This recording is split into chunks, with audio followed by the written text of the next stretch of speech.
मेरे विधानसभा की कोई भी समस्या है उसको प्राथमिकता से, तो मैंने ये सारे कागज मेरे पटल के ऊपर को भी इसका मेंबर बनाया जाए, जिसे वो अपने घर का गुजारा कैसे, हमारी मांगे थी। एक जनता समाधान करना नहीं करना बाद में, पहले मैं आपकी बेटी हूँ। अशोक गहलोत जी ने जिले की भी तो सौगात दी थी, 4 में से 2 कुएं में पानी दिया जाए। एसडीएम मुख्यालय पर जोरदार प्रदर्शन। क्षेत्रीय विधायक शिमला जी नायक के नेतृत्व में ज्ञापन दिया गया है और आप देख सकते हैं कि बड़ी संख्या में जो लोग हैं वो मौके पर मौजूद हैं। क्या मांगे हैं, किन मांगों को लेकर जो है वो ज्ञापन दिया गया है। हमारे साथ क्षेत्रीय विधायक शिमला जी नायक मौजूद है। मैडम, आज ज्ञापन दिया गया है, प्रदर्शन किया गया है, क्या मांगे हैं? एक तो हमारे 4 में से 2 कुएं में पानी दिया जाए और बैलेंस का भी पानी दिया जाए। पीछे आगे खाजवाड़ा में बारिश हुई है लेकिन हमारी नहरें बंद कर दी थी, तो हमारी फसलों को तो पानी की ज़रूरत है ना, वो पानी दिया जाए। फिर हमारे जो डॉक्टरों के रिक्त पद पड़े हैं वो भरे जाए। हमारे जो हमारा बीमा पड़ा है फसलों का, अभी तक इन्होंने वो भी नहीं दिया है। तो ऐसी बहुत सी हमारी मांगे थी। एक जनता जल योजना से बैठे हुए कर्मचारी हैं जो लगभग 20 दिन हो गए उनको वो स्ट्राइक करके बैठे हैं, जिसके कारण जो पेयजल की सप्लाई है पूरी की पूरी ठप हुई पड़ी है। तो हमारा ये कि उनका वेतन भी बढ़ाया, जो कि वो 1994 में मात्र 500 रुपये में लगे थे, अभी 1410 रुपये उनको मानसिक वेतन दिया जाता है, जिससे वो अपने घर का गुजारा कैसे करते हैं। एक रोजड़ी के अंदर भी धरना चल रहा है डॉक्टर की स्थायी की मांग कर, की बहुत बड़ा एरिया हमारा जो आरजेडी बेल्ट है, तो भी डॉक्टर वहाँ स्थायी किया जाए। तो वो भी मैंने मांग की। अभी कल शायद CMHO से मैं मिलकर इस समस्या का भी समाधान करवाने का मेरा प्रयास रहेगा इसके अंदर। मैडम, विधानसभा की सदन पर काफी मुद्दे रखे गए और कुछ में सफलता भी हासिल हुई, लेकिन अब बहुत सी मांगे हैं, जैसे सिंचाई पानी का मुद्दा है, तो अगर ये हल ना हो तो उसके आगे प्रयास आपके क्या रहेंगे? नहीं, मैंने जब सिंचाई विभाग में वाद विवाद था तो मैंने जो हमारी IGNP के ऊपर में बोलने का मौका मिला था, तो मैंने 1960 से लेके जब तक सिंधु जल समझौता हुआ था 1960 के अंदर 52% हमारा जो रवि सतलुज और हमारी ब्यास नदियां हैं हमारा पानी का शेयर बनता है। लेकिन BBM बोर्ड के अंदर राजस्थान की भागीदारी नहीं होने के कारण जो पंजाब है वो मनमानी करता है। तो मैंने बात रखी कि वहाँ पे राजस्थान को भी उसका मेंबर बनाया जाए, नहीं तो पंजाब जहाँ हरियाणा को हटाया जाए, जहाँ तीनों जो स्टेट है इनका संयुक्त कमेटी बनाई जाए, तो पंजाब की मनमानी नहीं हो। जो 20 फुट हम डैम में पानी होते हुए हम बराम नहीं करते हैं, 20 फुट तक हम डैम को खाली रखते हैं, उसकी सिल्ट नहीं निकालते हैं।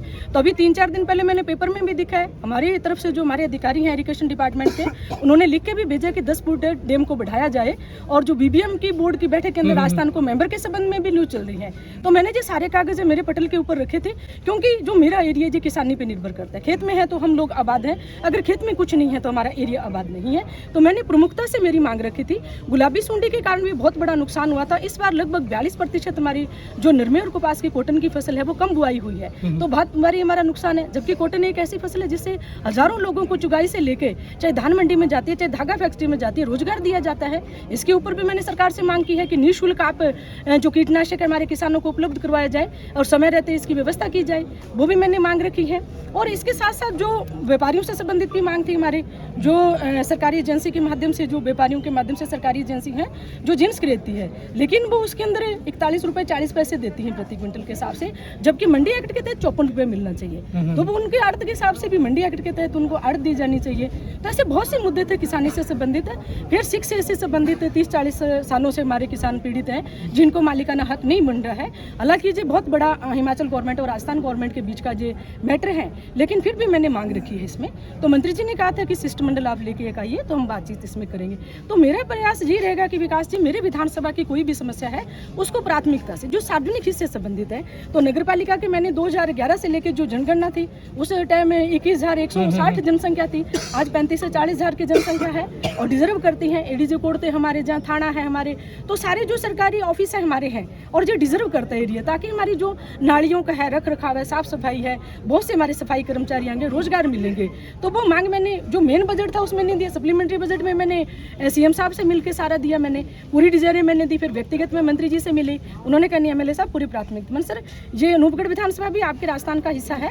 पिछली बार लगातार भाजपा के विधायक थे और लगातार सांसद भाजपा के हैं, लेकिन माननीय मुख्यमंत्री अशोक गहलोत जी ने जिले की भी तो सौगात दी थी। आप जिला तो माननीय मुख्यमंत्री जी ने जनता की भावना को देखते हुए बना दिया, लेकिन आधारभूत ढांचा डिस्ट्रिक्ट हॉस्पिटल हैं, हमारे डीटीओ कार्यालय हैं, हमारे बच्चियों के लिए कॉलेज नहीं है। मेरा सबसे ज़्यादा फोकस रहता है एजुकेशन पे, क्योंकि शिक्षा के बिना जीवन अधूरा है और मेरी बच्चियां निष्पक्ष रूप से बिना डर भय के वो हाई जो एजुकेशन है वो प्राप्त कर सकें। तो मैंने ये कहा भी 2.5 लाख की जनता है लेकिन एक भी कन्या महाविद्यालय नहीं है मेरे विधानसभा क्षेत्र के अंदर, तो वो बहुत अच्छी सौगात दी। फिर मैंने कहा NH लगता है, आए दिन एक्सीडेंट होते हैं, हमारे ट्रॉमा सेंटर की पहले घोषणा की थी, वो मैंने कागज मंगाई, प्रक्रिया दी है, और गायनी डॉक्टर नहीं है, तो एक महिला होने के नाते ये समस्या बहुत अच्छी तरह से मैं जानती हूँ, तो गायनी डॉक्टर भी दे दिया हमारे गढ़साना के अंदर, ऑर्डर कर दिए मंत्री जी ने। तो मतलब आप में क्वालिटी होनी चाहिए, आपके तथ्य आपके क्लियर होने चाहिए।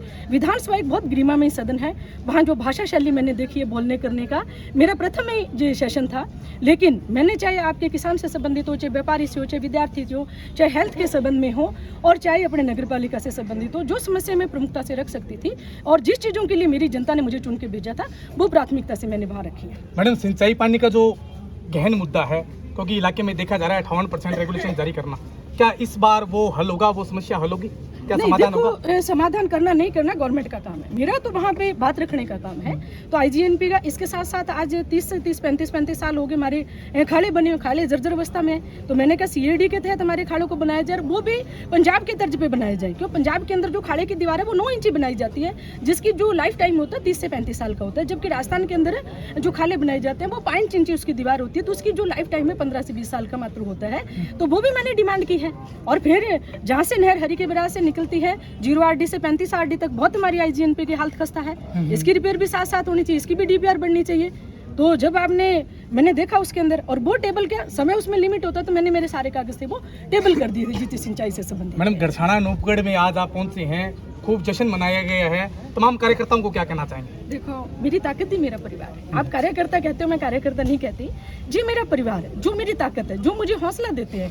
मैं विधानसभा में बोल रही हूँ तो मेरे साथ ऐसी मेरी टीम है जो मुझे गाइड करती है, जो मैं पूछती हूँ, तो तथ्यों के साथ जो रिपोर्ट हमारी डिस्कस से निकलती है, तो कोई चीज़ें देखो, ये कड़ी है, एक कड़ी के बिना आप कुछ नहीं, MLA के लिए कुछ नहीं होता, जब तक आपके साथ आपकी पूरी टीम, आपके बहन भाई नहीं खड़े रहते हैं। जी मेरा परिवार है, इन्होंने बहुत अच्छा मान सम्मान पहले भी दिया, और अब भी इन्होंने जो मैंने बातें रखी है, मैं तो आ रही थी, लेकिन उन्होंने कहा नहीं बहन जी, आपने बहुत अच्छी मांग की, डिमांड भी हमारी विपक्ष में रहते पूरी हुई है, तो हम आपका मान सम्मान करेंगे। तो मैं सभी को बहुत ही धन्यवाद देती हूँ, मेरे प्रधान, मेरे डायरेक्टर, मेरे सरपंच, मेरे ब्लॉक अध्यक्ष, मेरे पार्टी के तमाम छोटे से लेकर बड़ा कार्यकर्ता, जिन्होंने इस बेटी को मान सम्मान दिया। और हमेशा विकास जी एक बात कहती हूँ कि मैं MLA बाद में, पहले मैं आपकी बेटी हूँ, और इस बीच में कहीं आपके कॉल नहीं अटेंड कर पाई, क्योंकि सदन के अंदर कॉल नहीं उठा पाते हैं, तो उसके लिए भी माफी चाहती हूँ। लेकिन अब लगातार विधानसभा के अंदर हूँ, अभी मेरा मिशन रहेगा कि स्वच्छ पेयजल के जितने भी वाटर वर्क्स है, अधिकारियों को साथ में लेकर उसकी जांच करना, और सबसे पहले फिल्टर है उसको चालू करवाना, ताकि हमारे छोटे छोटे बच्चे हैं वो बीमारी से ग्रस्त हैं, उनको स्वच्छ पेयजल मिल सके। बिल्कुल, मुद्दे विधानसभा में उठाए जाएंगे, लेकिन आज ज्ञापन दिया गया SDM मुख्यालय पर, मांग पूरी नहीं होती है तो समूचे कार्यकर्ता और समूची कांग्रेस जो है आक्रोश भी जताएगी। मैं मेरे सहयोगी साथी राकेश के साथ विकास पारिक, इंडिया न्यूज।